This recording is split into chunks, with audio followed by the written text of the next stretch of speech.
इस कहानी को सुनो। ये कहानी आपके जीवन को बदल देगी। गांव से दो दोस्त शहर आए। दोनों ने वहां खूब मेहनत की और एक होटल खोला। कुछ ही सालों में होटल खूब चलने लगा।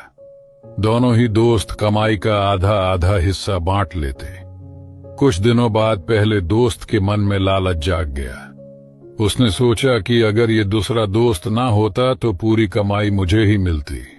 इसी सोच के चलते दूसरे दोस्त ने लालच में आकर पहले दोस्त के खाने में जहर मिला दिया, जिससे उसकी मौत हो गई और पहला दोस्त खुशी से रहने लगा। उसने शहर में कई जमीनें खरीद ली और शान से रहने लगा। फिर एक खूबसूरत लड़की से विवाह भी कर लिया।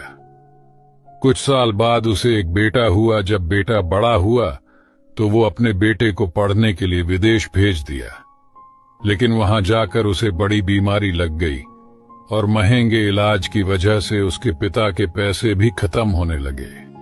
घर बिक गया, जमीन बिक गई और होटल भी बिक गया। बेटे का अंतिम समय नजदीक आ गया तो उसने अपने पिता से कहा, क्यों पिताजी, मुझे पहचान पाए या नहीं? पिता ने कहा, हां, तुम मेरे बेटे हो।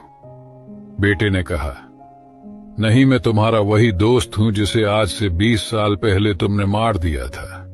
मैं अपना हिस्सा लेने तुम्हारा बेटा बनकर आया था। मेरा हिस्सा पूरा हुआ, अब मैं चलता हूं। कहानी की सीख: दूसरे का हक खाकर या दूसरे को तकलीफ पहुंचाकर हासिल किए हुए सुख की कीमत ब्याज सहित चुकानी पड़ती है।